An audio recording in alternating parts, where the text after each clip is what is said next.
Hello everyone. आज हम बात करेंगे अभय सिंह के बारे में। आखिर क्यों एक aerospace engineer from IIT Bombay आज एक बाबा बना, फिर रहा महाकुंभ के मेले में। चलिए शुरुआत से जानते हैं। अभय सिंह पैदा हुए थे 3 मार्च 1990 में इन ससरौली विलेज ऑफ झाझर डिस्ट्रिक्ट, और उनकी एक बड़ी बहन भी है।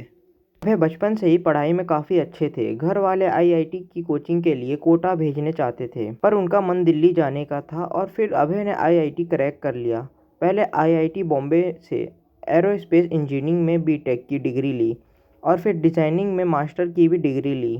अभय की बहन कनाडा में रहती थी, फिर अभय सिंह भी कनाडा जॉब करने चले गए। वो एयरक्राफ्ट मैन्युफैक्चर कंपनी में काम करने लगे, जिसमें उनकी सैलरी मंथली 3 लाख रुपए थी। जब वो कनाडा में जॉब कर रहे थे तभी लॉकडाउन लग गया और उस टाइम वो घर में लॉक हो गए। उन्हें हमेशा से इन सब में काफ़ी इंटरेस्ट था और उस टाइम उन्होंने ज़िंदगी और अपने बारे में जाना, और लॉकडाउन के बाद वो इंडिया आ गए। तब तक उनका मन उठ चुका था और उस जॉब से और इंडिया आके उन्होंने फ़ोटोग्राफी स्टार्ट की। वो हरिद्वार, केरला, उज्जैन ऐसी कई सारी जगहों पर घूमने गए। बात करते हैं उनकी लाइफ के सबसे बड़े ट्रॉमा के बारे में, जो आज एक एरोस्पेस इंजीनियर को इस लेवल पर ले आया। Toxic parents. अभय ने बताया कि उनके पेरेंट्स काफ़ी टॉक्सिक रहे हैं, हर समय लड़ते झगड़ते रहते थे। ये देखकर उनका भरोसा उठ गया था शादी से। उनके पेरेंट्स हमेशा झूठी सान में लगे रहते थे।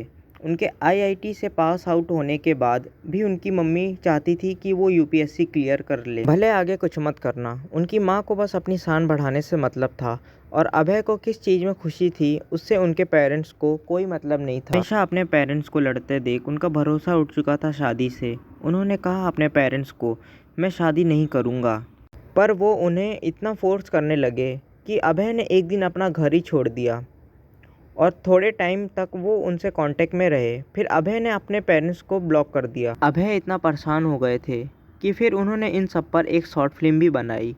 उनकी एक गर्लफ्रेंड भी थी जो कि उनके साथ पिछले 4 साल से साथ थी, पर वो शॉर्ट फिल्म बनाते वक्त वो इतने ट्रॉमा में चले गए कि उनकी फीलिंग उनकी गर्लफ्रेंड के लिए भी ख़त्म हो चुकी थी, और ये बात उन्होंने अपनी गर्लफ्रेंड को भी बताई। उसके बाद वो शिव जी की भक्ति में चल दिए और काफ़ी समय तक सदगुरु के ईशा फाउंडेशन आश्रम में रहे और साधना की। अब अगर कोई कम पढ़ा लिखा आदमी ये सब करे तो ठीक है कि अरे वो ज़्यादा पढ़ा लिखा नहीं था, पर अगर एक एरोस्पेस इंजीनियर ऐसी चीज़ें करता है तो काफ़ी सवाल खड़े हो जाते हैं। जब अभय शिव जी की आराधना करते करते एक दिन महाकुंभ पहुंच जाते हैं, तब उनका इंटरव्यू लिया गया, तो उनकी बातें सुनकर रिपोर्टर भी हैरान हो गए कि ये बाबा एक एरोस्पेस इंजीनियर हैं।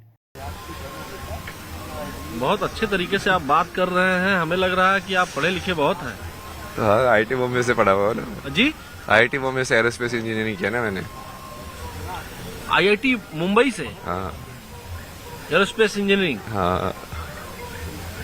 जब उनके पिताजी को ये सब पता चला तो उनका ये कहना था।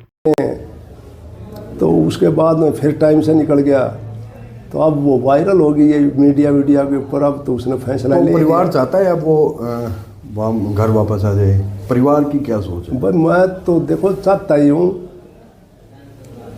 अभी वो घर वापस आ जाए। अब तो गोपी चंद वाली वो स्टेज आ गई, उसकी माँ ये कह रही थी कि बेटे अंदर आ जा गृहस्थी में और परिवार ने संभाल ले, तो उसने कहा कि माँ सन्यासी के बाद बढ़ने के बाद में तो यह बात बनेगी नहीं। इतना मजबूर कर दिया अभय को उनकी फैमिली ने। कभी कभी माता पिता को भी ये समझना चाहिए कि उनके बच्चे की खुशी किस में है।